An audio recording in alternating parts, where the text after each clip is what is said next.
Meu nome é Jorge Rassi, sou médico, fiz minha residência médica em patologia e em anatomia patológica no Hospital das Clínicas da Universidade Federal de Goiás.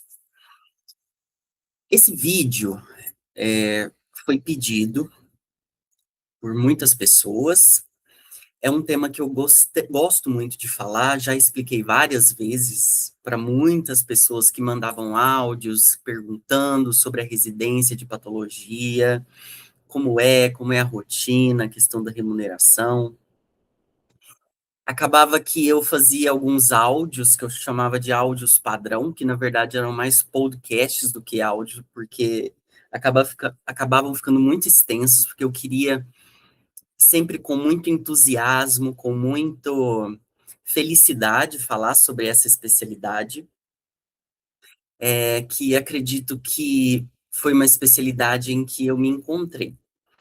Como não é um assunto acadêmico, que envolve aspectos técnicos, eu acredito que eu também possa expor um pouco da minha questão pessoal, da minha opção por ter feito patologia e da minha escolha, né? O motivo pelo qual eu escolhi a especialidade. Eu montei alguns slides só para vocês não se perderem, porque eu gosto de falar, eu falo muito. Eu não vou editar esse vídeo em relação a fragmentação ou a estruturas muito elaboradas. Até porque eu quero tratar isso aqui como uma conversa. E eu acredito que hoje ninguém conversa mais. Todo mundo quer vídeo rápido, todo mundo quer coisa rápida, e ninguém para e escuta. Hoje, temos muitos médicos saindo no mercado de trabalho, muitos médicos perdidos em relação a qual residência escolher, qual especialidade escolher e residência fazer. Então, se você está vendo esse vídeo e considera fazer patologia, mas tem essa questão de querer coisas rápidas, querer coisas célere, querer pular parte do vídeo, então não fica no vídeo, tá? Veja outros vídeos, não sei se tem outro, mas aqui é uma conversa, e por ser conversa, você tem que parar e escutar. Então, eu também vou deixar o meu número, tem o meu número na descrição do YouTube, se você quiser entrar em contato comigo também para conversar, para tirar outras dúvidas, porque eu vou abordar muita coisa aqui, mas às vezes não abordo tudo. E às vezes uma dúvida em específico que você queira tirar, pode entrar em contato comigo. Então, eu gostaria de falar primeiramente sobre esse vídeo eu vou falar muita coisa sobre a especialidade, a rotina do residente, questão de horários, questão de remuneração, questão de conciliação da residência médica com trabalho externo. Então, uma conversa bem longa. Mas antes de tudo, eu queria dar um parecer e uma referência para vocês do que foi a minha experiência ao fazer a residência de patologia. Bom, eu me formei no final de 2020, né? E comecei a trabalhar, obviamente, no início de 2021, janeiro de 2021. Logo, eu comecei a fazer as provas de residência médica já no final de 2020. Eu tinha um plano totalmente distinto da patologia. Meu objetivo principal não era patologia. Até porque todos nós sabemos que patologia não é uma residência comum e, além disso, não é uma especialidade muito buscada. E nós fazemos toda a nossa graduação voltado mais ou menos às áreas básicas, às cadeiras básicas. E temos a patologia não como especialidade, mas como uma disciplina afim, né? Uma disciplina estrutural no currículo e na formação médica, que, por sinal, muito ruim, né? No Brasil, principalmente, péssimo, uma vez que muitas vezes devido à ausência de médicos patologistas como docentes, porque é uma especialidade escassa, eu já vou explicar para vocês, muitas vezes a disciplina de patologia é dada por não médicos, e talvez isso possa influenciar de forma direta no processo de aprendizado e formação médica. E, além disso, é uma especialidade que exige muito, né? Então, por exigir muito do médico, acaba não sendo muito propagado e disseminado. Enfim, o meu objetivo primário não era realizar patologia, não era fazer essa residência, mas sim clínica médica. Eu elaborei todo o meu currículo estrutural durante toda a faculdade, pensando em clínica médica, depois em alguma subespecialidade. Por que isso? Geralmente, nós, na graduação, temos contatos com essas grandes cadeiras da medicina. Então, temos muito contato com a clínica médica, temos contato com a clínica cirúrgica, com a ginecologia obstetrícia e com a pediatria, né? A grosso modo, essas quatro. Aí ramifica em algumas, por exemplo, psiquiatria, né? Saúde do idoso, enfim, que está dentro de clínica médica, e diagnósticos de imagem acaba por ficar mesclado nessas especialidades. Então, radiologia acaba estando fusionada com essas especialidades. Pois bem, acaba que o contato parco, o contato insuficiente que temos é, em relação à patologia nos faz muitas vezes não ter contato e não saber o que é especialidade. Por não ter tido contato, eu não esperava que a especialidade fosse isso. Então, eu pensava sempre em fazer clínica médica. Pois bem, quando eu me formei, prestei as provas de clínica médica e nos locais que eu queria passar, eu não passei. Dessa forma, eu optei por continuar estudando para as provas de residência para o próximo ano. Entretanto, eu tive que trabalhar. E foi nesse ato do trabalhar que eu entrei em contato com a verdadeira medicina. E essa verdadeira medicina, pós-academia, pós-faculdade, me fez tomar um choque. Me fez ter uma noção de realidade distinta do que realmente era a clínica médica. Então, eu passei por muitos estágios e muitas etapas de trabalho e não me adaptei a nenhuma. Então, eu dei plantão em pronto-socorro SUS, plantão em pronto-socorro particular, clínica de medicina de trabalho, unidade básica de saúde, e todas as vezes em que eu tive que entrar em contato com a, com o paciente, ou com a realidade do que é ser um clínico, além daquela visão romantizada que temos da academia, da faculdade, me fez parar, refletir e dizer, não, não é essa especialidade que eu quero. Não, eu não me vejo. Então, isso talvez seja o primeiro passo que vocês tenham que decidir. Entrem em contato com a especialidade que vocês pensam em fazer de forma direta, porque muitas vezes, e a taxa de desistência na residência médica, ela é alta, né? Por isso, porque temos uma visão idealizada da especialidade na faculdade, e quando entramos no mercado de trabalho é outra história. A realidade é diferente. E eu não me adaptei. Porque uma coisa é você ser interno de faculdade, da graduação de medicina, e estar totalmente amparado, você não está sozinho, né? Você não precisa, de um jeito ou de outro, colocar a mão na massa, né? Como um residente tem que colocar, como um outro especialista tem que colocar. Então você fica sozinho, né? E faz você ter outra visão do que é. E, sinceramente, eu não me vi adaptado a uma rotina da clínica médica. Primeiro que, pessoalmente,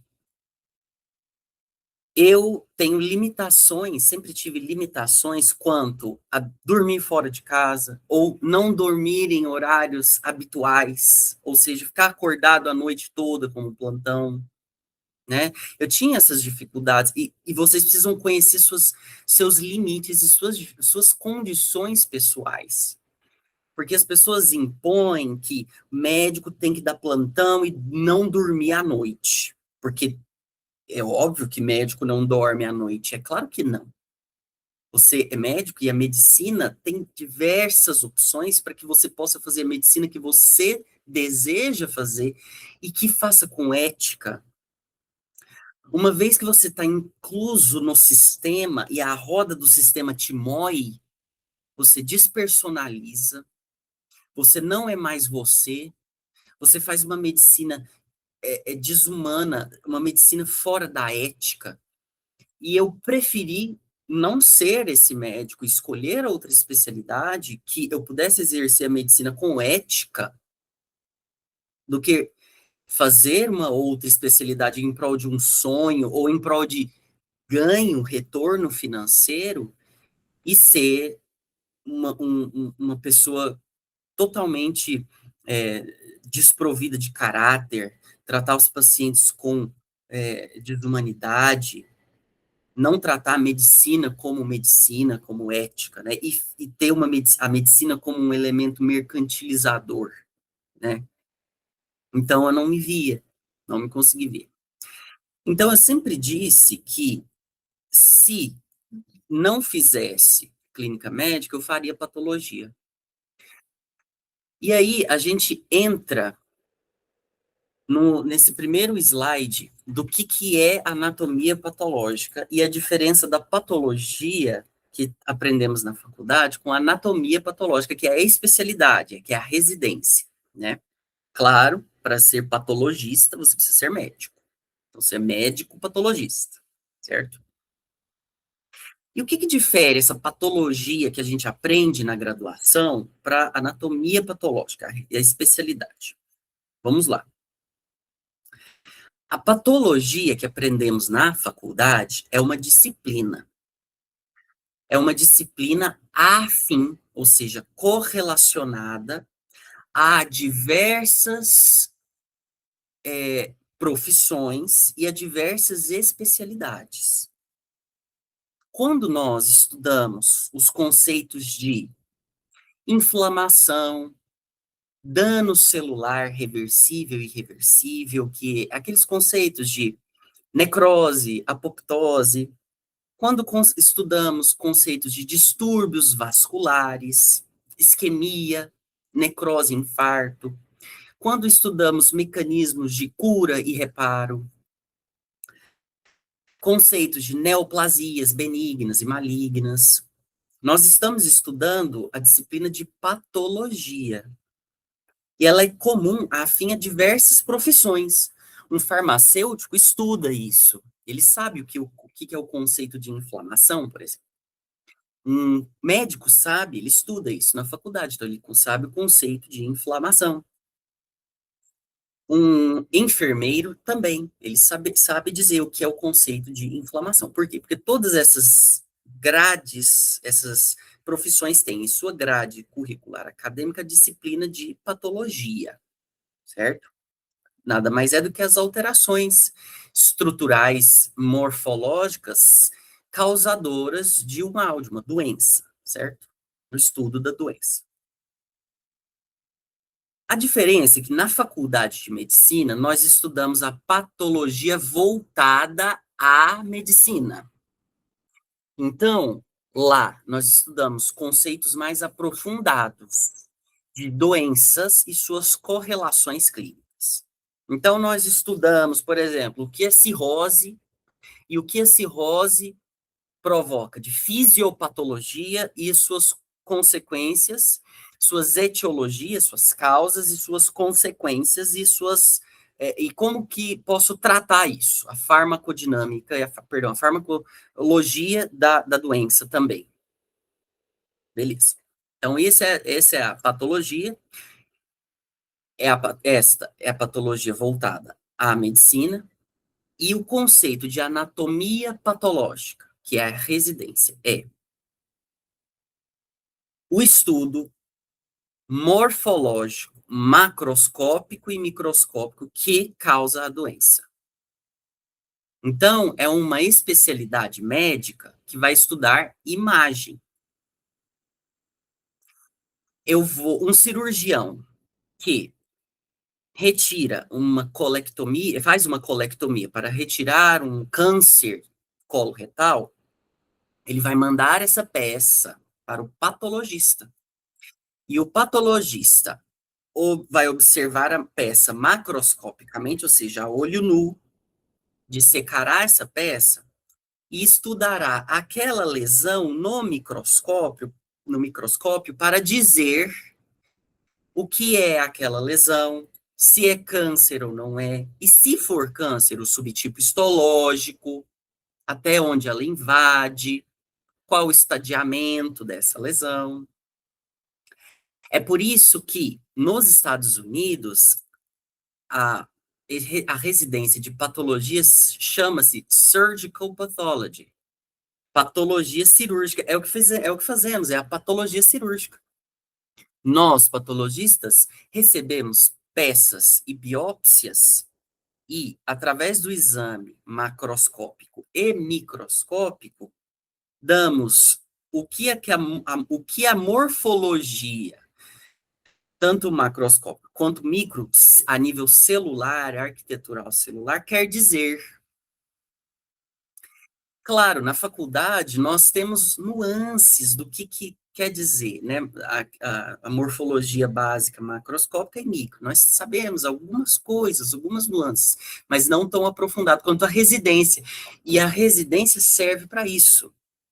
Nós, patologistas, somos médicos que mexem com imagem. É uma imagem, só que é uma imagem a olho nu, somada a uma imagem microscópica, para dar um diagnóstico em específico. Tá certo? Logo, é, é uma especialidade. Daqui a pouco eu digo qual é o perfil do médico patologista, mas só brevemente dizendo o que evoluiu nessa história toda. Até o século XVI, XVII, né? Perdão, até o século XVI, não havia correlação das doenças com o aspecto morfológico orgânico. As doenças tinham relação com os humores, né? Então, até o que se estudava por dissecação era por anatomia e não patologia. Andreas Vesalius foi um grande anatomista. Foi então que somente no século XVII, Jean-Baptiste Morgani foi o primeiro, foi o pai da patologia, o avô, né, da patologia, porque através das técnicas de autópsia, ele conseguia dizer que a alteração morfológica macroscópica naquela época, né, queria dizer uma doença. Então, se havia um sinal de icterícia, e ele abria o corpo do falecido e via cirrose, ele falava, não, acho que isso tem correlação com essa icterícia. Isso começou os primórdios da anatomia patológica aí. Até que no século XIX, Rudolf Virchow, prussiano, teve a brilhante ideia de... Aí aqui evoluiu, né, a tecnologia. Aí Virchow teve uma ideia, por que eu não pego esse órgão que está alterado ali e coloco no microscópio para ver e comparo com a histologia normal para ver o que é a histologia normal e se tem a ver. E aí Virchow é o pai da patologia moderna porque ele fala, não, engraçado, histologicamente a célula também está alterada. Então tem alteração morfológica na célula também. E aí surgem os conceitos mais evoluídos de neoplasias, displasias, etc. Até que, por volta de 1950, na década de 50, 1950, 60, surge a imunistoquímica, né? Que é o primeiro método molecular que temos. E em termos hoje, no século XXI, moderno, da patologia molecular, que une todos esses aspectos para confluir em uma especialidade médica que, ao meu ver, é muito brilhante, muito profícua, e que tem, na minha opinião, um campo de trabalho excelente e um futuro muito brilhante. Então, qual o papel central da anatomia patológica na medicina moderna? É justamente antes, por isso foi bom falar dessa questão do histórico, né? Antes, a patologia, até o século XIX, a patologia estava restrita a dizer do que a pessoa morreu. Nós, patologistas, não lidávamos com pacientes vivos. Era uma disciplina, uma especialidade médica que eu iria dizer, não, o paciente morreu disso, através de uma avaliação macroscópica, né, feita pelos estudos de Morgani, por exemplo. Com o passar do tempo e a evolução tecnológica, o refinamento da tecnologia dos microscópios, por exemplo, Rudolf Virchow falou, não, por que eu não posso fazer uma biópsia, fazer uma ressecção cirúrgica do paciente em vivo, né, que é uma ressecção de um tecido do paciente vivo, e fazer uma biópsia. Biópsia é olhar o vivo, olhar o tecido vivo do paciente vivo. E aí é uma revolução na patologia, uma revolução na anatomia patológica. Por quê? Porque o paciente está vivo e eu posso dizer aquilo é um câncer e eu posso tirar aquele câncer e curar o paciente. Então, essa é a função da anatomia patológica, a função da patologia. E o futuro da patologia se soma a isso, mais um grande salto do ponto de vista prognóstico que o patologista tem hoje. Então, olha que linda a evolução da patologia. Antes, a patologia estava restrita a dizer o que o paciente morreu. Até, do século XIX até começo do século XX, a patologia estava restrita a dizer o que o doente tinha e tentar curar. E hoje, no século XX, a patologia tem o poder de fazer tudo isso e, através dos novos estudos, como a imunistoquímica, os estudos moleculares, dizer, falar, ó, o paciente tem isso, isso, isso, de diagnóstico, mas além disso tudo, ele pode ter isso, isso e isso, ou então o prognóstico disso é disso, disso, disso, entende? Porque a imunistoquímica tem um grande papel, eu vou explicar mais à frente para vocês como funciona isso. Então, olha que papel belo que o patologista tem hoje como especialidade, né? Nós estamos no fundo, nos panos de fundo, nós não temos contato com o paciente. Mas, de certo modo, nós estamos em íntimo contato para tratar o doente e ter um prognóstico, né? Dizer um prognóstico para o doente, tá certo? E aí, quem é o médico patologista? Aí é engraçado, porque poucas pessoas, poucos estudantes de medicina têm essa visão, né? Porque nós, patologistas, nós estamos enfiados lá no nosso laboratório, quietinho, né? E muitas vezes os doentes não têm contato com a gente, eles não falam com a gente, e muitas vezes a gente não tem contato também com os médicos, mas isso é um mito, e eu vou dizer isso para vocês agora. As pessoas têm uma visão de que o médico patologista é aquele médico estranho, né? Que é aquele médico que não é muito comunicativo, que é aquele médico que é um pouco mais superdotado, que tem mania de ficar observando suas amostras. Isso tem um fundo de verdade, e eu vou explicar para vocês depois. Entretanto, a gente sabe que a medicina hoje mudou muito. Eu acho que esse estereótipo do patologista como um médico mais estranho, né? mais introspectivo, mais quieto e não gosta de aparecer, ele está caindo um pouco por terra. Até porque o perfil do médico hoje mudou muito, né? E eu acho que o que o patologista não tem de contato com o paciente, porque isso é real, isso é verdade.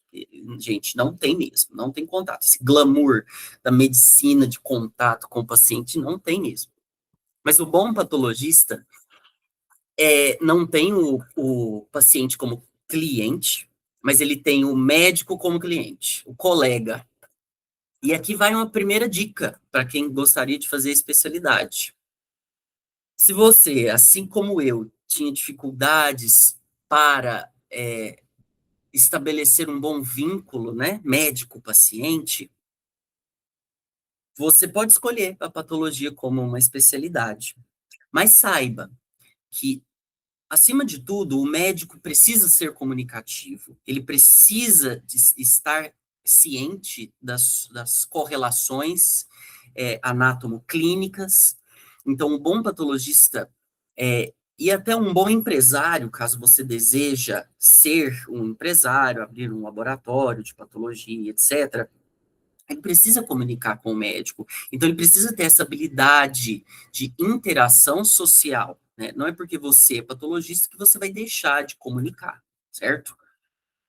E aquela postura médica de ir a um hospital, usar jaleco, passar visita em enfermaria, atender ambulatório, operar. Se você nunca se encaixou nesses perfis, não desista da medicina, porque patologia pode ser a sua área. O patologista, ele trabalha no laboratório. E no seu laboratório, as suas habilidades florescem muito. Porque quando você junta a questão pessoal sua com a questão laboral, você alcança uma luz no fim do túnel e diz, não, eu posso ser feliz nessa especialidade. E é por isso que eu, particularmente, me sinto realizada nessa especialidade. Então, adiante. Bom, então como que é a rotina do laboratório de anatomia patológica? As pessoas, nesse laboratório, depende de uma relação, de uma intersociabilidade interessante, necessária, e dependem também de muitas pré-etapas. O patologista, ele realiza o exame macroscópico, e já eu faço um adendo sobre isso, porque técnicos em patologia também podem fazer esse exame, né, macroscópico. Mas o exame microscópico, imunistoquímico, e o exame da autópsia também, é de única e exclusiva atuação médica, é um ato médico. Mas de sair da peça cirúrgica ou da biópsia, né, da biópsia gástrica, do esôfago, o que seja, até chegar na lâmina que o patologista põe no microscópio para ver, é muito, é um processo que vocês não imaginam. É muito trabalhoso, é um processo artesanal, praticamente, e não é igual à radiologia. Não vou criticar a especialidade dos colegas radiologistas, não, porque radiologia é uma especialidade muito legal, muito bacana. Mas o radiologista, como que ele trabalha, por exemplo? Ele tem um técnico de radiologia, né? O técnico coloca o paciente lá no tomógrafo, no, na ressonância, ele põe lá, e liga, aperta o botão, e o computador vê lá e tá a imagem, pronto, sai no computador. É assim, né? E o radiologista vê e lauda. É brilhante, magnífico. Mas a patologia não é assim. E o interessante dessa especialidade é que, desde que foi fundada a especialidade, lá no século passado, séculos passados, o processo de construção e a confecção de uma lâmina, da macroscopia até a microscopia, é a mesma. Então, é trabalhoso, é artesanal. Envolve muita etapa, eu não vou falar de tudo, eu vou dar um esboço para vocês que estão conhecendo a especialidade, mais ou menos como funciona. Então, o que é isso aqui, nessa imagem de cima? Essa imagem de cima é uma peça macroscópica, é uma colectomia. E esses cortezinhos aqui, esses quadradinhos, são as secções em que nós fazemos, literalmente cortamos a peça, nós vamos selecionar, através da macroscopia, as áreas em que nós queremos ver no microscópio. Além disso, cada peça cirúrgica tem um protocolo específico, isso eu não, obviamente eu não vou dizer, quando vocês virarem R1, vocês vão entender muito bem. Mas cada peça tem um protocolo.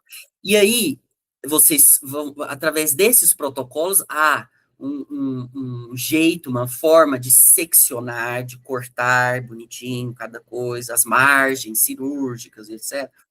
E é colocada, essas peças, esses fragmentos de tecido são colocados nesses cassetinhos aqui, ó. Esses que chamam de cassetes. Alguns lugares no Brasil, igual São Paulo, eles falam cápsulas. Mas aqui em Goiás a gente chama de cassetes. E muitos outros lugares também. A gente coloca esses tecidos no cassete, as biópsias também são colocadas aqui, certo? E aí, elas são colocadas nessas máquinas, e essas máquinas vão fazer uma série de processos que duram cerca de 4, 6 horas, que esse material vai passar por vários produtos químicos, xilol, etc., vários produtos, formol. Lembrando que essas peças já estão formolizadas, tá? São colocadas no formol fixador universal. Isso vocês da área da saúde, qualquer pessoa da área da saúde sabe, né? Não precisa explicar. Até que esses bloquinhos, através dessas máquinas, são colocados parafina neles, né? Então o tecido fica junto com parafina de vela mesmo. E essa parafina, junto com o tecido, é cortado nesses micrótomos. Esses micrótomos vão cortar a, esse tecido junto com a parafina em micras mesmo, 10 elevado a menos 6 metros, né? Então é muito fininho. Sai uma folhinha muito fina de tecido junto com essa parafina, que ela é colocada nesse banho-maria aqui e pescada com uma lâmina de vidro. E aí passa por uma estufa, e nessa estufa depois coloca a coloração de hematoxilina e eosina e forma aquelas lâminas, né, clássicas, rosa e roxo, que todos nós vemos, né? E quando necessário fazer o exame de imunistoquímica, eu vou explicar para vocês mais ou menos o que é, quais os objetivos do exame de imunistoquímica, são colocadas nessas máquinas automatizadas. No caso do HC da UFG, nós temos a máquina automatizada, mas existem vários outros métodos de realização de imunistoquímica. Eu não vou dizer, não vou detalhar, porque não convém, né, falar isso. Bom, então, como é a residência médica em patologia? Como funciona? Né? E aqui eu vou dizer como que é a rotina, como é dividido mais ou menos, como é a rotina, depois eu falo questão de horário para vocês, como funciona isso, a possibilidade de realização de trabalhos por fora também, enfim. Não existe, isso é interessante dizer, não existe nenhum programa estruturado, fixo, de residência médica em patologia no Brasil. Então, isso que eu vou dizer não é uma regra. Cada serviço tem a sua rotina, o seu método e o modo de funcionar. Tem rotinas, tem serviços que não têm autópsia, por exemplo. Tem serviços que não têm imunistoquímica, por exemplo.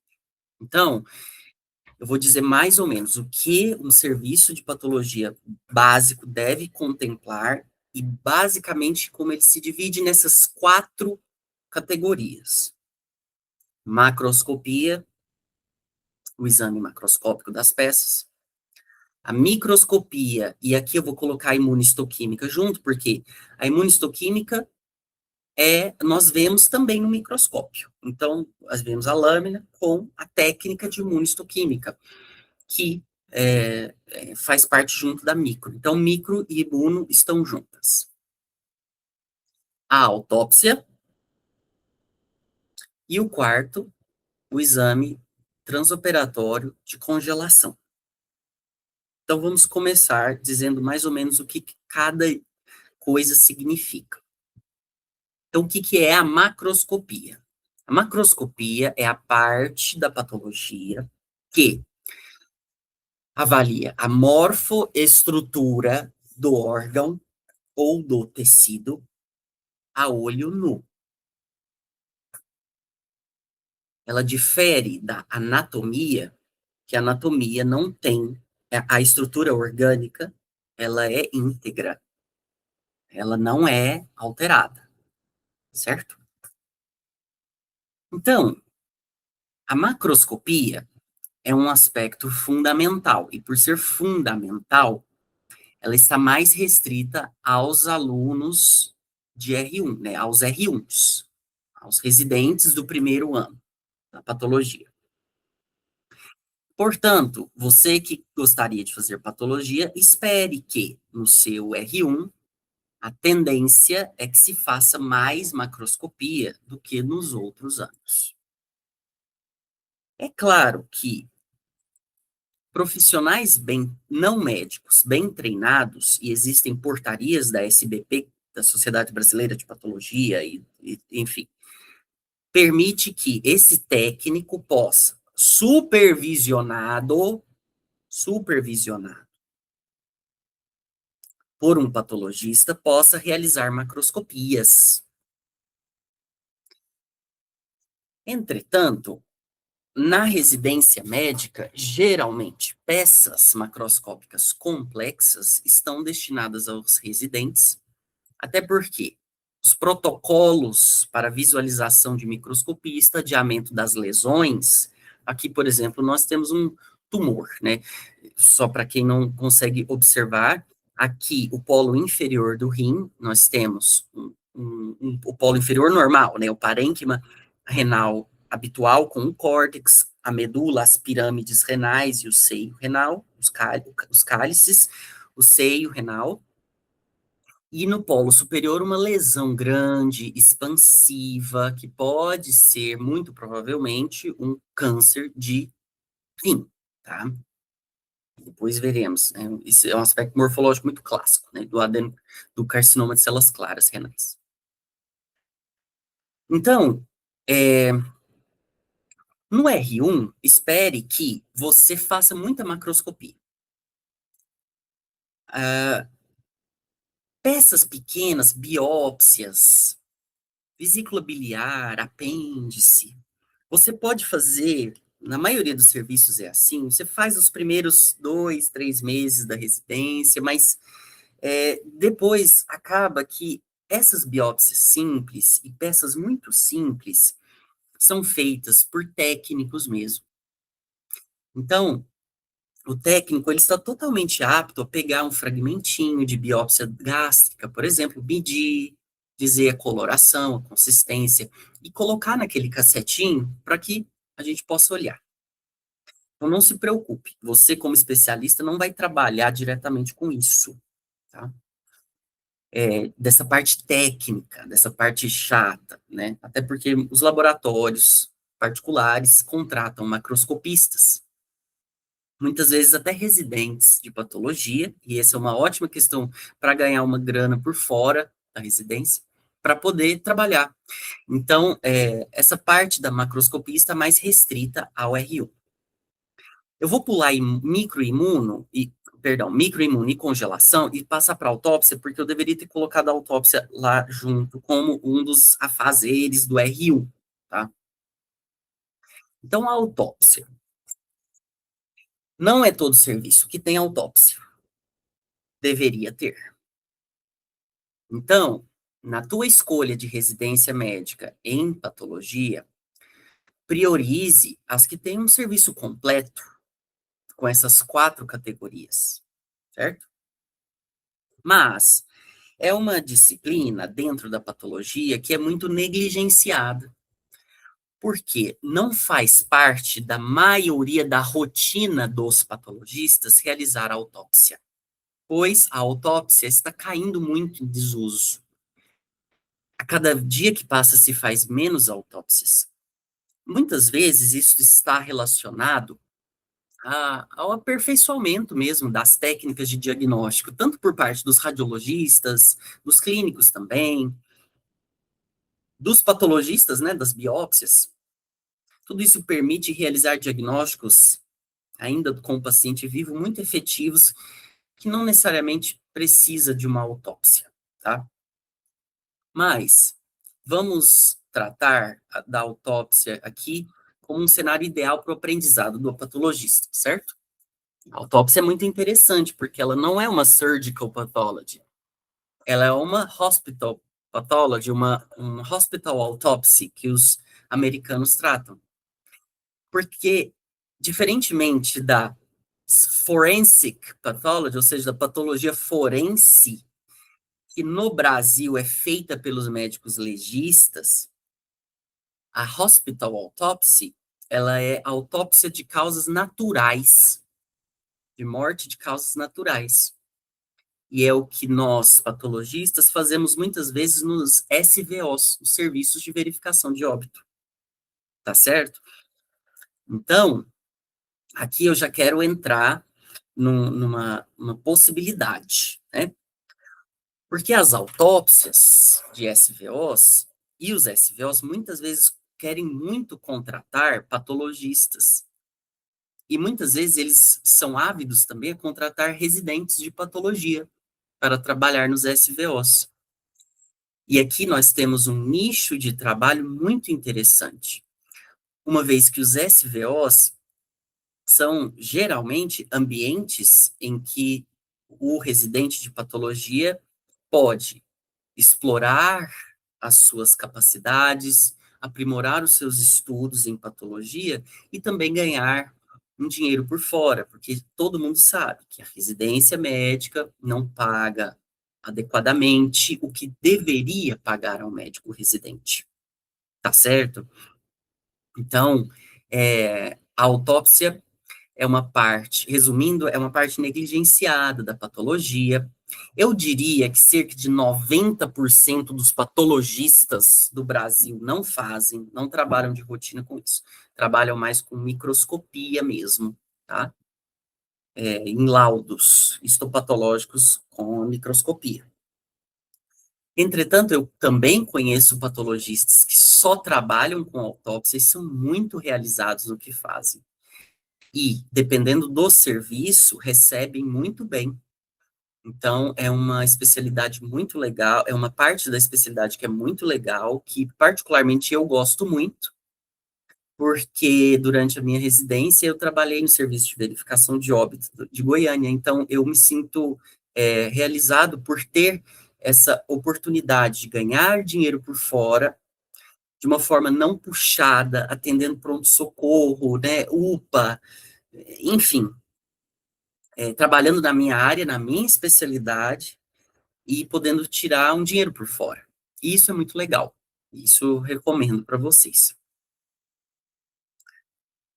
Bom, voltando aos outros duas outras áreas, né? Então, como que é a questão da congelação? Muitas pessoas não sabem, mas quem realiza o exame transoperatório de congelação é o patologista. O que significa isso?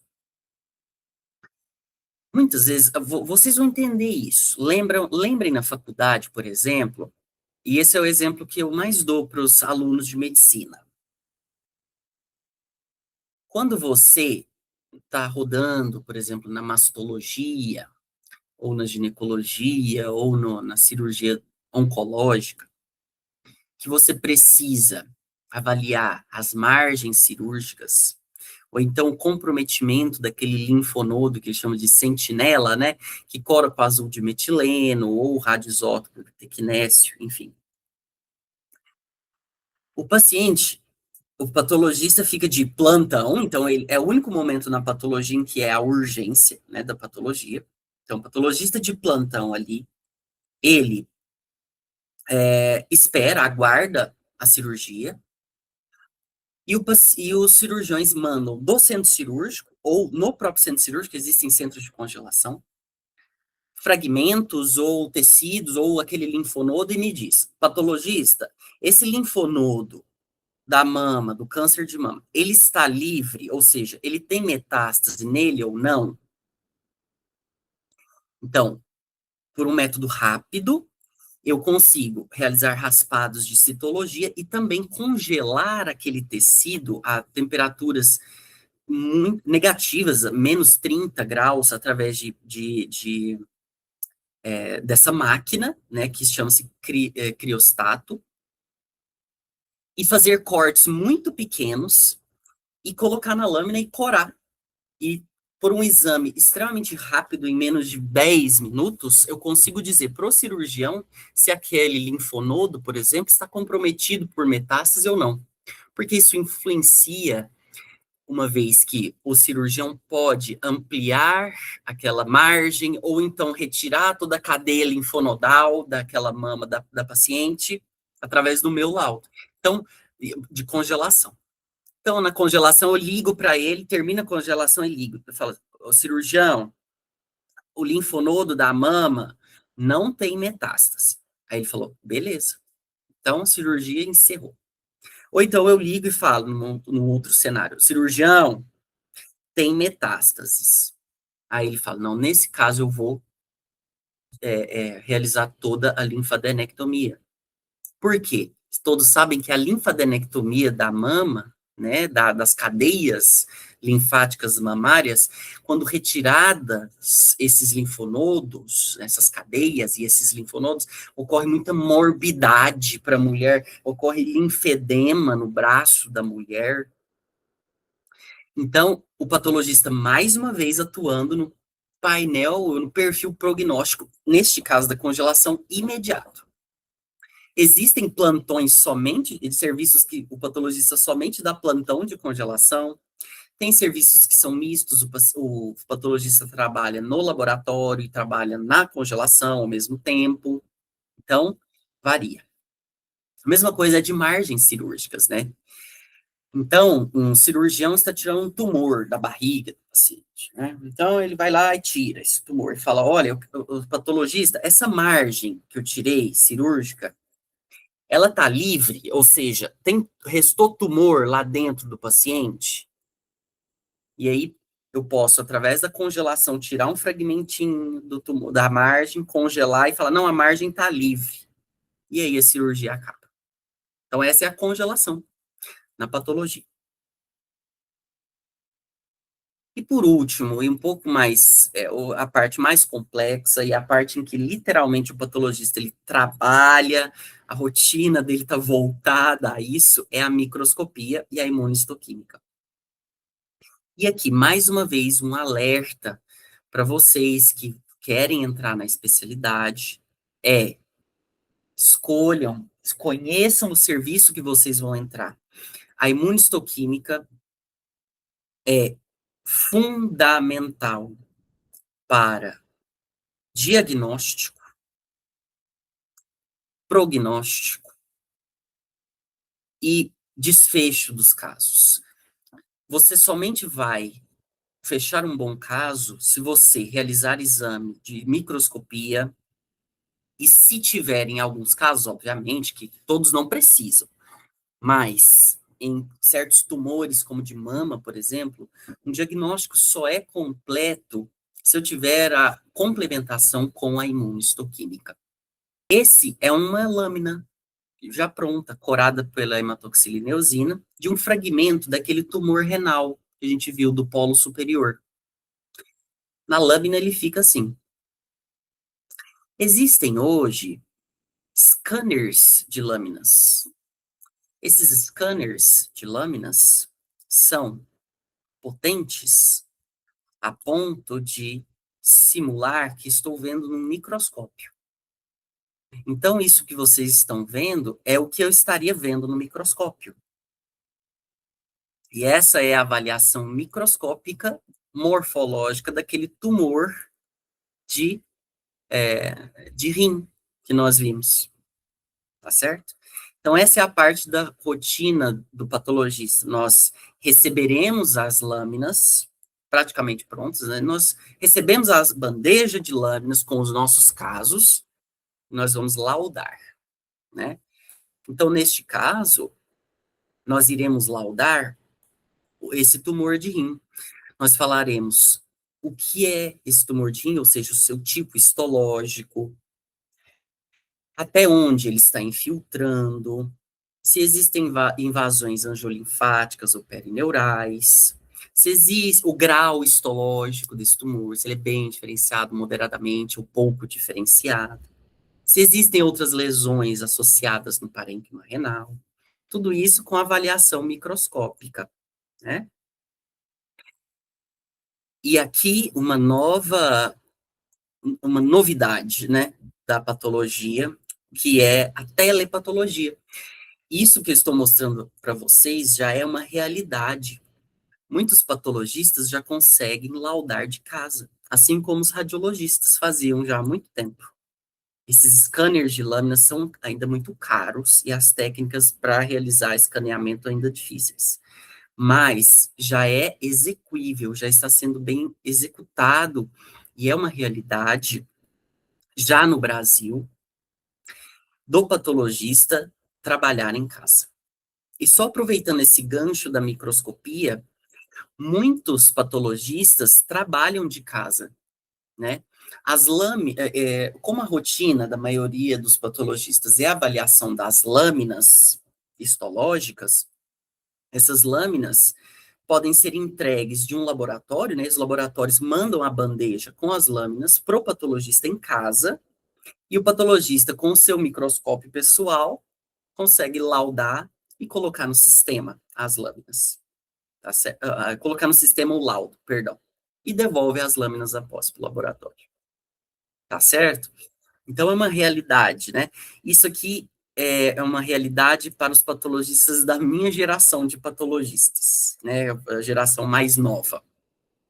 Mas os patologistas antigos, né? Eu digo antigos, eu digo da geração anterior, 20 anos atrás, já também estão super adaptados a realizar os laudos histopatológicos pela telepatologia. Mas lembrando que a maioria das avaliações microscópicas nós faremos com o bom e velho microscópio, tá? E a imunistoquímica, que é isso que vocês estão vendo, que nada mais é do que uma reação de antígeno e anticorpo, que vai marcar proteínas por técnicas igual eu mostrei naquela máquina, né? O que isso quer dizer? Muitos sabem que a imunistoquímica tem um perfil para prognóstico. E o clássico exemplo que eu dou é do câncer de mama, do carcinoma mamário. Vocês vão aprender na faculdade, por exemplo, que o câncer de mama, ele tem uma classificação molecular. Essa classificação molecular é dada por marcadores de imunistoquímica. E quem faz esse laudo é o patologista. Então, por exemplo, receptor de estrogênio, progesterona, HER2 e o Ki67. Lembram disso? Tudo isso é feito por imunistoquímica. Aquela lâmina, aquela mesmíssima lâmina da parafina, né, do bloco com a parafina, que tira, coloca na lâmina de vidro e é corada pelo HE, hematoxilina e eosina, aqui é diferente. A diferença é que ela é colocada na máquina com os anticorpos para que core a imunistoquímica. E nós veremos no microscópio, daquele mesmo jeito, a imunistoquímica. Então, existem marcadores de imunistoquímica que vão me dizer o diagnóstico também, e marcadores que dizem o prognóstico. Esse caso da mama, ele vai me dizer o prognóstico, pois cada marcador marcando forte ou fraco, ou dependendo do lugar que marca, etc. É muito complexo, vocês vão aprender na residência. Vai dizer um painel, um perfil prognóstico. Agora, isso é maravilhoso na patologia também, que a imunistoquímica dita um perfil diagnóstico. Então, eu sei que de forma grosseira, óbvio, muito superficial e rasa, isso que eu estou explicando para vocês. Cada parte, cada órgão do corpo tem um marcador, tem uma proteína, né, específica, ali daquele órgão ou daquele trato, que cora no marcador de imunistoquímica. Então, por exemplo, olha que lindo, olha que interessante. Veja que interessante. No pulmão, a gente sabe que o pulmão é sítio de muita metástase, né? Muita metástase no pulmão. Eu sei que um cirurgião torácico, ele vai lá no pulmão e tem uma lesão no pulmão, um tumor lá dentro. Aí ele biopsia. É muito pequena a biópsia, né? E aí no microscópio eu olho e falo, não, isso aqui é muito atípico e é câncer. Mas de onde é o câncer? Pode ser do pulmão mesmo.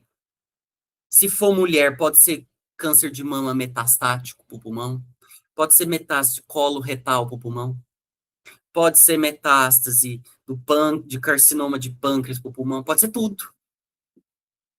E aí, olha que lindo. A imunistoquímica tem marcadores para cada um desses órgãos.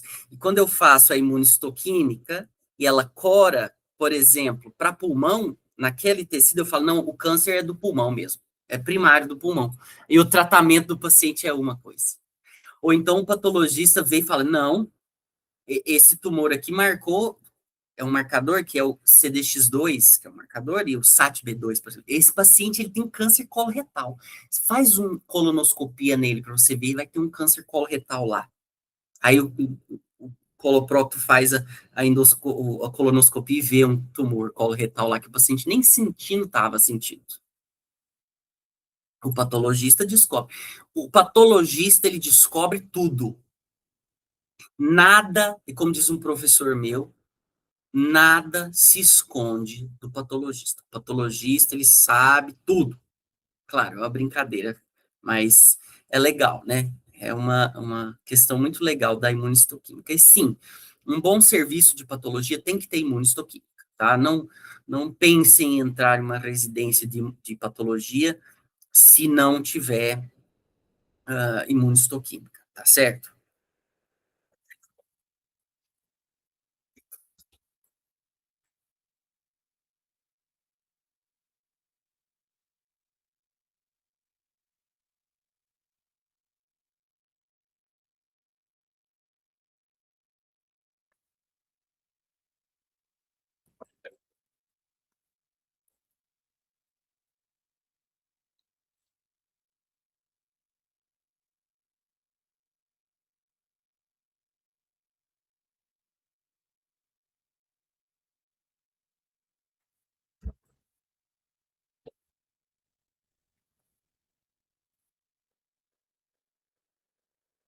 Uma questão importante também a ser falada é que isso eu vou esmiuçar mais, né, no, no decorrer do tempo.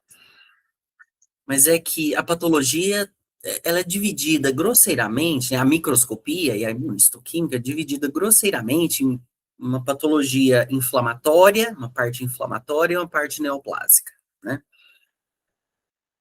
E o patologista não necessariamente vai dar diagnóstico de tumores só. E a maioria da rotina do patologista, pelo contrário, é a patologia inflamatória, né? Então, biópsias de pele inflamatória, gastrites, né? Biópsias de esôfago, biópsias do estômago, tá certo? Então, é dividida dessa forma, tá bom? Parte inflamatória e parte neoplásica. Então, como que é a rotina do residente de patologia? Muitas pessoas me perguntam se a rotina é fácil ou se a rotina é difícil. Primeira coisa que eu queria dizer é o seguinte, e ela é verdadeira. Primeiro, Não existe residência médica fácil. Não existe. Ponto. A segunda coisa que eu queria dizer é: o conceito de fácil e difícil é relativo, né? E por que que ele é relativo? Ele é relativo porque, voltando àquela questão do perfil do patologista, pode ser que o hábito do patologista e da rotina da residência se encaixe à tua. O que que isso quer dizer? Vamos lá. Todo o Ministério da Educação preconiza que a residência médica tenha uma carga horária de 60 horas semanais, certo? Então, para o patologista, para o residente de patologia, a maioria dos serviços de patologia do Brasil é uma carga horária que respeita esse horário. Então, seria de segunda a sexta, das 7 às 7, ou das 8 às 8, certo? Então, é uma residência que tende, escuta, olha a minha palavra, não dá para distorcer o que eu estou dizendo, que tende a preservar a carga horária dos residentes, certo? Geralmente, a residência em patologia, ela dispõe de uma flexibilidade quanto a esses horários. Uma vez que a rotina do patologista, ela tende também a ser flexível.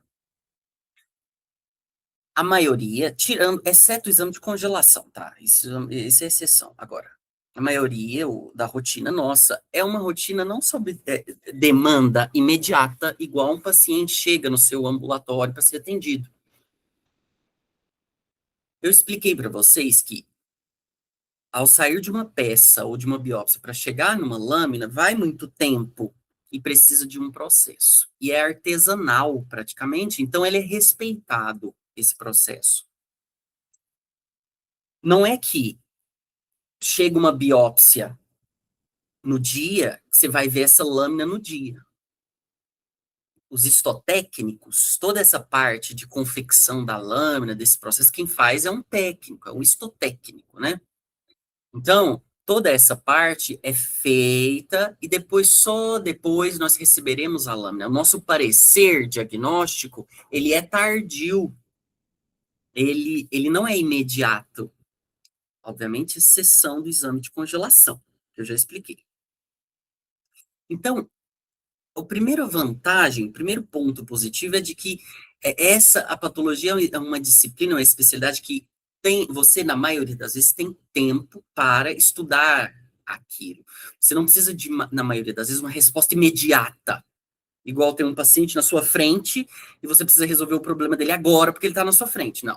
A patologia tem essa questão de você ter essa capacidade de flexibilizar. E na residência você tem essa capacidade de flexibilização, certo? E isso é um ponto interessante da residência, né?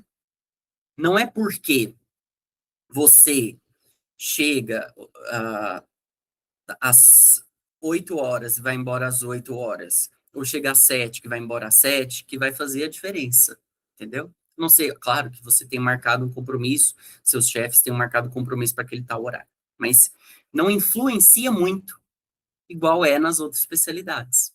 E isso é um ponto muito legal da residência de patologia. A maioria das vezes, você, por cumprir essa carga horária, você é uma residência que você tem fins de semana. Você pode ter fins de semana. A exceção pode ser no R1, por exemplo, em que você precisa revezar plantões de autópsia, como é em algumas instituições de alguns amigos meus que já falaram, né? Que precisa revezar. Então, o R1 tende a ser mais puxado, porque você faz mais autópsia e mais macroscopia, além de começar a introduzir a microscopia, né?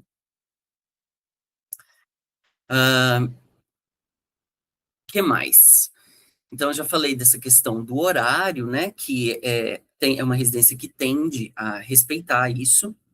E voltando àquela questão pessoal minha, isso influenciava muito. Porque eu sou um médico que não vê com naturalidade, tá certo? Varar à noite ou ficar 72 horas de plantão dentro do hospital, emendando, ficar dentro do hospital. Eu não conseguiria, não conseguiria fazer. Então, a patologia é bom porque ela respeita isso, ela respeita o seu horário. Você tem o horário de ficar lá durante o dia na residência. Terminados seus afazeres, você dorme na sua casa todo dia. Então, se dormir na sua casa todo dia é uma questão interessante para você durante a residência médica, acredito que a patologia possa satisfazer isso a você, certo? Então é isso. No R1, mais ou menos, você faz, a maioria das vezes, macroscopia e autópsia e começa as introduções à microscopia. Dúvida frequente que eu escuto das pessoas. Eles ensinam, os chefes ensinam a ver histologia. Eu não lembro de nada de histologia. Também lembro essa frase é muito comum. Ou então, não lembro nada de patologia. Gente, eu vou ser sincero. Todo médico residente, de qualquer especialidade, acima de tudo, precisa ser médico e precisa estudar. A residência de patologia é uma especialidade distinta das outras. Nós saímos da faculdade sabendo entubar, passar acesso, né, central, passar remédio para os outros, e que mais? Ver exame laboratorial, né, interpretar e etc. Na patologia é diferente, porque você sai da faculdade sabendo fazer tudo isso e cai numa especialidade em que você tem que ligar o microscópio e focar no microscópio, você nem lembra como faz. Então, é um processo de aprendizado, no começo, mais doloroso, distinto, porque é exótica. A especialidade é um mundo diferente. Obviamente, nós não lembramos tudo de histologia, nós não lembramos tudo de patologia da faculdade, mas os primeiros meses do R1 são propícios para que você relembre isso de forma autônoma. Eu vou ser sincero, é muito difícil um preceptor sentar com vocês para ensinar a histologia da pele, de cabo a rabo, né, no R1. Mas os preceptores têm muita paciência com os residentes de patologia. Nesse sentido, de não querer cobrar coisas muito avançadas com o R1, por exemplo, do que com o R3, por exemplo, certo? Então, basicamente, o R1, ele fica mais com a macroscopia, com as autópsias e inícios para conceitos básicos de microscopia. Peças cirúrgicas mais simples, ou então biópsias mais simples. No R2, começa a ficar mais complexo. Então, o R2, ele tende a fazer menos macroscopia, ou então, não que faça menos macroscopia, mas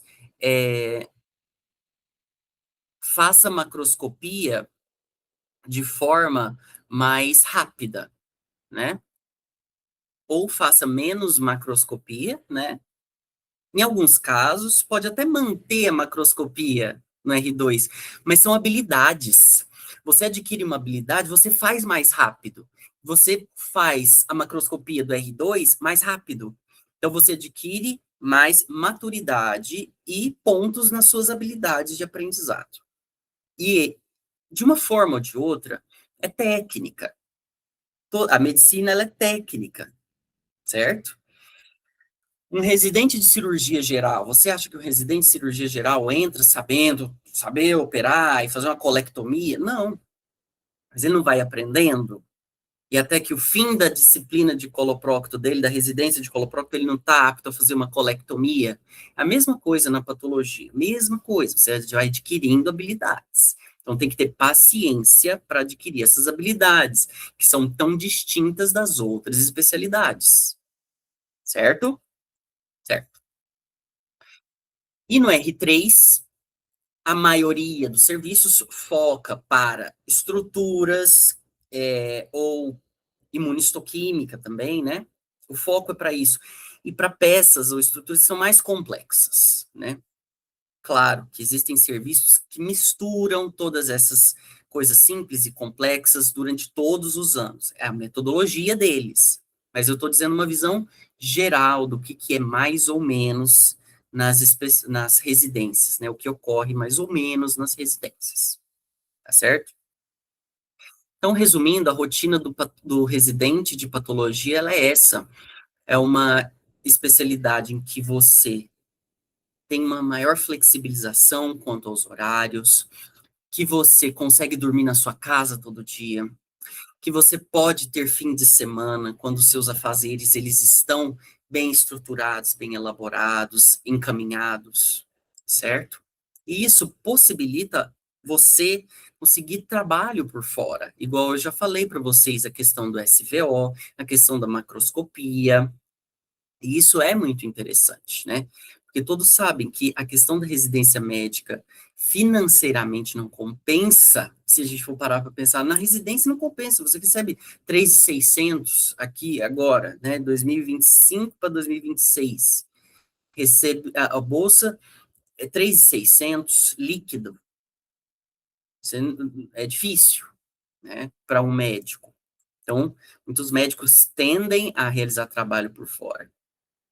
Realizando o trabalho por fora, a qualidade do aprendizado dos seus estudos na residência médica, elas vão reduzir, porque você vai ficar cansado, certo? E ficando cansado e não estudar, não combina com patologia. Eu não sei se eu vou colocar isso em algum slide lá para frente, se for eu pulo o slide, mas eu já queria falar isso para vocês agora, que isso é muito importante. Patologia tem todos esses benefícios que eu falei. Você tem flexibilização de horário, você não tem contato direto com ambulatórios ou então enfermarias, você pode trabalhar de casa, você tem fim de semana, né? Você tem uma residência que você pode flexibilizar o horário, combinar o horário quando for preciso, né? Você consegue trabalhar por fora, mas o que você precisa entender é que para ser patologista você precisa estudar e gostar de estudar. Se você é um médico ou uma pessoa, e tá tudo bem isso, não estou falando que isso é uma obrigação tua. Estou falando que se você é um médico que não gosta muito daquilo de pegar o livro para ler, ou então não contempla uma vida estudiosa, introspectiva, de academicismo, ou então de compreensão de estrutura formal do estudo, que tenha prazer na leitura. Se você acha que é um médico que, mais uma vez, está tudo bem, né? Ser um médico que pega mais as coisas de orelhada, ou então médicos mais práticos, que aprendem mais ali na prática vivente, etc. Talvez a patologia não seja uma especialidade para você. Porque é uma especialidade introspectiva que exige estudo e dedicação própria, uma vez que a maioria dos preceptores, eles não vão pegar na sua mão para falar, olha, essa aqui é uma célula, essa aqui é célula tal. Claro que existem preceptores que fazem isso. Mas como residentes, nós ainda não abdicamos da nossa função de elevar a produtividade do serviço, e é ótimo que seja assim. Um residente bom, residente que vê caso. Mas a questão do estudo e academicismo, ela precisa estar em destaque, em pauta, em foco na disciplina de patologia. Porque não existe patologista de orelhada. E se existe patologista que fez residência de orelhada, ele é um patologista ruim e um patologista medíocre. Então, o patologista é patologista porque tem que sentar e estudar. E justamente por ser essa característica, que tende a ser monótona, sim, porque você pega a rotina, você vê os casos que você sabe, você vai dando vazão, vai dando escoamento. Mas aí chega um caso que você não sabe. Aí esse desafio fala, não, esse caso eu não sei. Eu vou estudar, vou desafiá-lo. Se você não é um médico que gosta desse desafio, se você é um médico que gosta de resolver as coisas mais, coisa mais prática, de opiniões meio de orelhada, e tá tudo bem se você for esse perfil de um médico não tão estudioso, porque hoje em dia exige tudo, né? Em teoria, todo médico deveria ser estudioso. Mas se você não é assim, olha, eu sugiro que pense algumas vezes antes de fazer patologia. Porque é uma disciplina, é uma especialidade que você precisa dedicar-se. E se você não tem uma base boa da universidade, da faculdade de medicina, de patologia, de conhecimento básico da clínica cirúrgica, da clínica médica, porque nós, patologistas, nós estamos sempre ligados nas especialidades. E o patologista, ele sabe de tudo, ele precisa saber de tudo. Por isso que ele é um médico completo. Ele precisa saber do fio do cabelo ao dedo do pé, literalmente. Desde uma alopécia até um calo do pé, uma biópsia de alopécia até um calo do pé, que biopsia. Então, o patologista, ele sabe de tudo, ele precisa saber de tudo. Óbvio, existem subespecialidades da patologia, né? Que o patologista ele vai se aperfeiçoando, etc. Mas sim, o patologista, para ser um bom patologista, precisa ter conhecimento anatomo-funcional, clínico, radiológico, cirúrgico, de excelência para ser um bom médico. E se no teu perfil pessoal você não é uma pessoa que se interesse por isso, olha, talvez faça outra especialidade, tá certo? Porque você vai começar a residência de patologia e talvez você vai desistir. Muitas pessoas já desistiram da residência de patologia devido a esse choque, que é a realidade entre o que é a faculdade de medicina e o que é a patologia. Igual eu disse, temos muitas vantagens como especialidade e, inclusive, remuneração. Inclusive remuneração. Porque nossa especialidade tem sido muito bem remunerada nos últimos tempos, devido à escassez de profissionais. Agora, se você não é um médico que se desafia e se compromete, repense em fazer especialidade, tá certo? Vou falar de remuneração mais para frente. Então, o impacto do laudo, né, do patologista, na cirurgia, na oncologia, no prognóstico, nas terapias-alvos, eu já abordei isso, eu já falei. Então, como que é a concorrência e a procura pela especialidade? Desde que eu entrei na especialidade, 2023, né? 2023, a concorrência para patologia ainda era, como se diz, não é uma especialidade concorrida. Nunca foi. Por quê? Por todos esses motivos que eu falei. Por ser uma especialidade distinta, exótica, diferente, complexa, difícil, porque é. Mas, com o aumento das, das faculdades de medicina, o aumento do número de candidatos vagas para as outras especialidades e da dificuldade que hoje é entrar numa residência médica, porque é sim muito difícil, porque é muito concorrido. E olha que interessante, a mudança no perfil do médico de hoje. O médico de hoje tem muito acesso à informação. Mudou muito o perfil do médico. Às vezes o médico hoje, ele gosta mais de prezar pela sua saúde e o bem-estar do que ter o glamour, a glamourização de estar naquele meio médico e dos pacientes, né? Eu digo de estar em contato, ou então do glamour de operar, né? Estar em contato com isso. Por incrível que pareça, a patologia tem aumentado o número, né, de candidatos em relação às vagas. E o interessante, isso é muito interessante, é uma tendência atual, o que torna possível,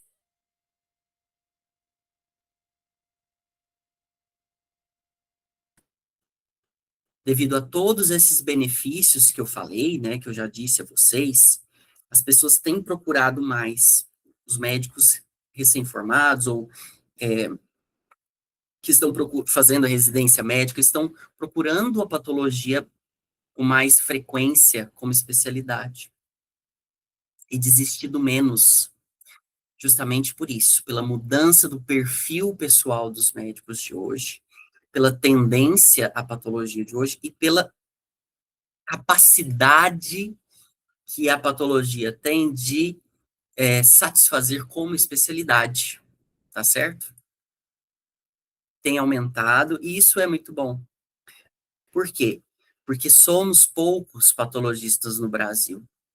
O último censo da Sociedade Demografia, perdão, o último censo da USP, né, de demografia médica, implicou mais ou menos 3 mil e poucos patologistas no Brasil inteiro. Então, é uma especialidade que tem poucos especialistas. E são poucas vagas, pouquíssimas vagas de residência no Brasil, né? O que torna ainda mais complexa a escolha da especialidade. Obviamente, as residências estão mais demograficamente mais localizadas no centro-oeste, né? E deixa eu ver se eu falo alguma coisa sobre falando, né? Vou passar um pouco, falar de remuneração, mercado de trabalho, já aproveitando nisso, nessa questão e fazendo esse link. Como que o patologista recebe? O patologista, ele recebe por produção, produtividade, a maioria das vezes. Então, aquela ideia de uma medicina um pouco mais focada, né, para o paciente, que o médico consegue cobrar bem a sua consulta, para durar muito tempo a sua consulta, mas uma coisa personalizada, né? Isso é difícil na patologia. Por quê? É uma especialidade que se cobra por volume. E igual na radiologia, existem laboratórios que cobram, perdão, que pagam o patologista por, por demanda, ou seja, ele contrata o patologista, fala, não, eu quero que você trabalhe para mim e eu vou te pagar um valor fixo, tantos por mês, independentemente da quantidade de casos ou não. Já existem laboratórios que pagam por produtividade, é a maioria deles. Então, por produtividade quer dizer, eu recebo o valor por lâmina, certo? Lâmina eu digo por caso, tá? Eu recebo o valor por caso, tá bom? A questão de quanto que o patologista ganha é muito relativo e vai depender de muitas coisas,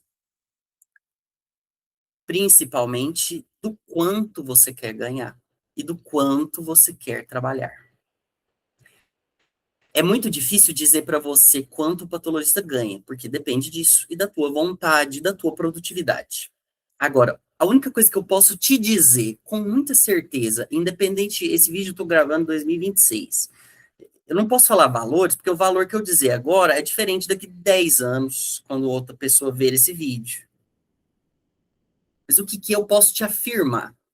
Que na patologia você consegue ter uma qualidade de vida excelente para praticamente qualquer projeto e expectativa de recebimento que você deseja ter, financeiro. Claro que isso vai depender de muita coisa, inclusive na tua capacidade intelectiva, estudiosa, porque quanto mais estudioso você for, melhor você vai se sair. Na tua capacidade de administrar os casos, de ver muitos casos, de ver muitas especialidades. Isso é para qualquer uma especialidade, viu, gente? Se você se mantém médio, mediano, medíocre, você vai receber conforme você estudou para aquilo.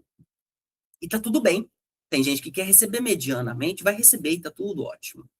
Agora, esse é um mito que tinha, né, de que o patologista era uma patologia era uma especialidade que recebia pouco. Eu posso afirmar que não, que depende do que você quer receber.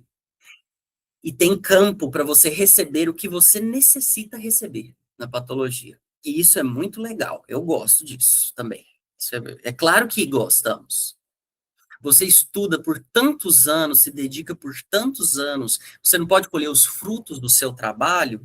Você não pode ampliar as perspectivas do seu trabalho? O que eu quero te dizer é o seguinte: na patologia, tem campo para você deitar e rolar. Por quê? Porque é uma especialidade que ninguém põe a mão.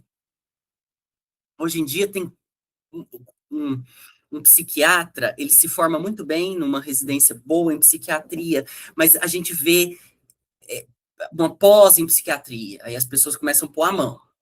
Você vê outra especialidade ali e acolá, que começam a dar pitaco, né, palpitar, então acaba que põe muito a mão.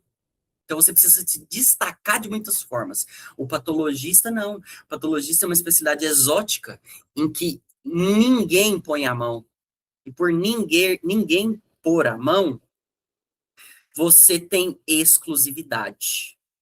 E talvez essa exclusividade como especialidade seja um luxo hoje na medicina do Brasil, porque é uma medicina decadente.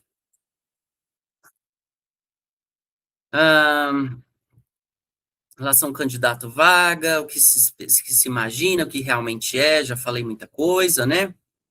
Então, o que exigir de uma boa residência médica em patologia, sempre já abordei isso, já falei. Então, exige, sim, critérios técnicos, de estrutura e formativos.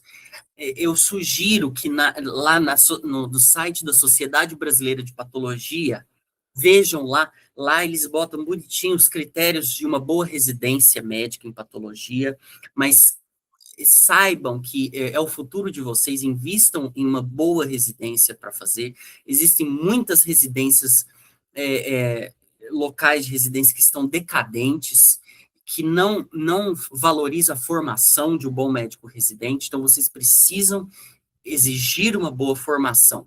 Então, estudem locais, certo? Manda mensagem para os residentes, conversam, né? Como que é a residência aí? Quais são os pontos fortes? Quais são os pontos fracos? O que que eu posso esperar? O que que eu não posso esperar, né? Remuneração, mercado de trabalho, já falei. É claro, tanto o SUS quanto o privado, isso é legal. A maioria dos laboratórios são privados, né, de patologia, e você trabalha daquela forma que eu falei, sobre produtividade ou sobre demanda ou contratação. Mas existem muitas áreas de setor público que contratam patologistas, e é um campo em que tem frequentemente muita vaga para, tanto para professores, né, de patologia nas universidades federais, mas também em universidades federais ou institutos públicos que remuneram bem, tem uma boa carga horária, em SVOs, tem uma boa carga horária de trabalho. Então, você consegue um concurso público, né, trabalhando na tua área, que não é tão concorrido, isso é muito bom. E aí, já esboçando uma pergunta que muitas pessoas me fazem, que eu já ouvi falar, né? Mas, Jorge, eu não fiz patologia, já escutei isso, tá? Eu pensei em fazer patologia, mas eu não escolhi especialidade porque eu tenho medo da inteligência artificial substituir.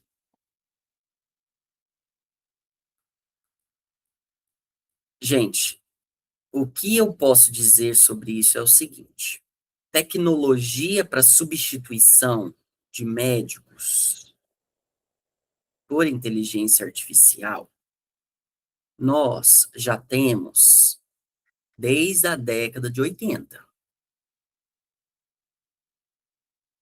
Quando a imunistoquímica surgiu e teve seu apogeu por volta do fim da década de 1990, início dos anos 2000, que surgiram aquele boom, né, da imunistoquímica, falaram, o patologista vai acabar. Por quê?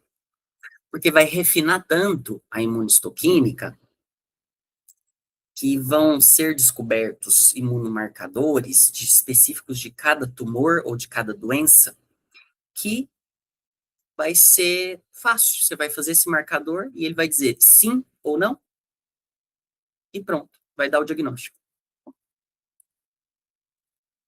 Quão errado foi isso? Quão tosca e foi essa ideia? Por quê? Nunca imaginaram que a imunistoquímica foi a revolução do patologista e tornou o patologista muito mais brilhante, os diagnósticos muito mais específicos, refinados e maravilhosos do que é hoje. Hoje não existe classificação de linfoma sem imunistoquímica. Ponto final. E a imunistoquímica trouxe um brilhantismo, por quê? Não é só dizer se sim, se não, se positivo ou negativo, não.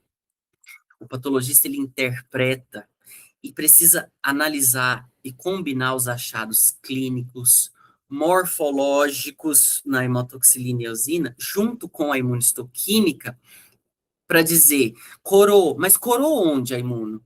Corou núcleo, corou citoplasma, corou membrana? Ela é de que forma? Ela é fraca, forte? O que essa coloração quer dizer? Ah, não, nesse contexto eu acredito que não. Acho que pode dizer. Isso vai muito além de uma máquina e vai muito além do que colocam como expectativa na medicina. Isso é um tema que é muito longo, né? IA na medicina. Mas vamos combinar. Se inteligência artificial progride, ela não substitui só patologista, não. Ela não substitui só radiologista, não. Ela substitui toda a medicina.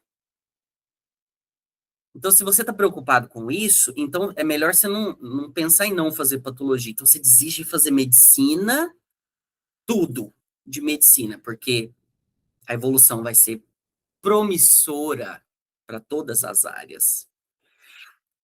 Robôs vão fazer cirurgia, né? Hoje, diagnósticos extremos são dados com a ajuda da inteligência artificial, interpretação de exames laboratoriais, correlações clínicas, isso e aquilo. Tanana. A medicina está evoluindo na inteligência artificial em todos os aspectos, né? Então, se você tem medo de que o patologista seja substituído por IA, eu recomendo que você não pense só nisso. Eu acho que você tem que pensar de uma forma geral, ou seja, a medicina vai ser substituída por IA. Então, aí você deixa de ser médico e talvez pense em fazer outra profissão. Talvez seja melhor. É claro que a IA vai proporcionar revoluções na patologia, como tem revolucionado e vai revolucionar mais ainda, como um, um mecanismo de exaltação à especialidade. Antes, por exemplo, contagens específicas de determinados numéricos que a gente tinha que abaixar o microscópio lá, a objetivo e ficar contando célula por célula. Hoje a inteligência artificial vai substituir isso tudo, isso é ótimo. Vai trazer mais precisão diagnóstica, né? Vai trazer mais especificidades, vai ampliar o leque de possibilidades do patologista, vai sugerir, isso é muito bom, tá bom?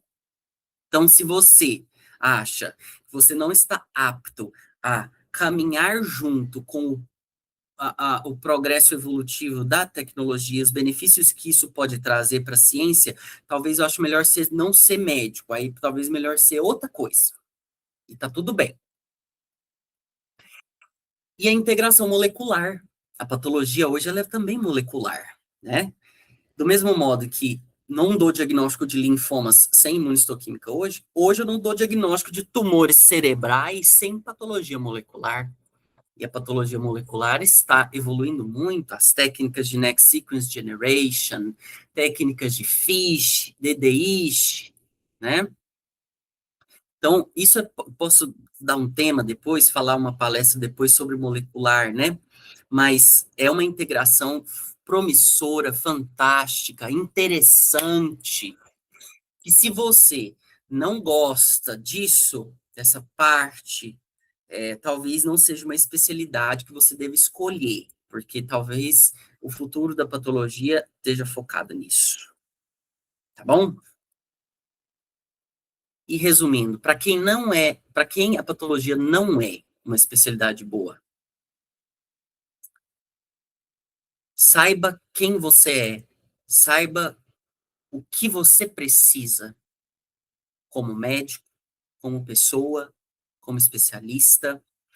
Para finalizar, eu acredito que um bom médico, independentemente da especialidade que ele trabalhe, né, que ele escolha, precisa ser um médico que trabalhe com a ética, que seja um discípulo de Hipócrates, que siga seus preceitos, independentemente da era tecnológica que a gente vive. Que respeite você mesmo e os seus limites. Um médico que entenda que não compre as coisas prontas das outras pessoas. Não compre fórmulas de que para você ser médico você precisa dar plantão e ficar 72 horas direto dentro do hospital. Exemplo. Senão você não é médico. Senão você é frouxo, é frágil. Não. A medicina ela é ampla, ela é capilarizada, você pode escolher muitas especialidades, você tem para todos, você pode adaptar-se, basta se conhecer. Conheço muitos médicos que iniciam uma residência médica e desistem, porque falam, eu não consegui, eu não fui capaz, eu entrei em burnout, eu fui frouxo, eu fui frágil. Não, você só não escolheu a residência certa. Você só não escolheu a especialidade certa ou o caminho certo. Quando eu falo residência, pode ser outra coisa. Você pode ser muito bem feliz fazendo outra coisa na medicina que não uma residência médica, tá certo? Não só uma residência médica, eu digo geral. Você precisa saber o que você precisa para a sua vida. Você tem quem te sustente financeiramente na residência? Se tem, ótimo, pode seguir aquele sonho teu de fazer aquela residência mais puxada, né, mais difícil e tal, porque você não vai precisar ficar preocupado em colocar comida dentro de casa. Você tem filho ou não para criar, tudo isso é variável. Você se importa em dormir fora de casa? Ah, não, Jorge, não, eu não me importo de dar plantão, de dormir fora de casa, de ter aquela energia de ser emergencista. Então, eu vou escolher medicina de emergência para fazer. Ótimo, faça. Ah, não, Jorge, eu não sou daquelas. Nunca me vi como vendo doenças, atendendo pacientes, ou até mesmo correlacionando coisas morfológicas. Então, eu pensei na psiquiatria. Ótimo também, né? Óbvio, né? Psiquiatria tem a psicopatologia. Eu estou só dando exemplo, tá, gente? Não leve ao pé da letra, mas vocês entenderam o que eu disse. Então é isso. Saibam quem vocês são, entendam as suas necessidades, entendam os seus limites, é, escolham uma especialidade que você possa fazer uma medicina que você sempre desejou fazer, que você sempre sonhou em fazer, e que você possa exercer essa medicina com felicidade, com equilíbrio, e não se vender para poder ganhar mais, e fazer coisa errada, ou prescrever coisas erradas, né, que são cientificamente ou humanamente deploráveis, por conta de uma especialidade que você faça e queira ganhar dinheiro em cima disso. faça com ética, com dedicação e com muito estudo. Pode ser que eu tenha esquecido de falar alguma coisa da especialidade, da patologia. Então, se tiver alguma dúvida, entre em contato comigo, que eu posso mostrar mais coisas, de falar mais. Vocês viram que eu gosto de falar. Então, tá bom. É isso. Muito obrigado.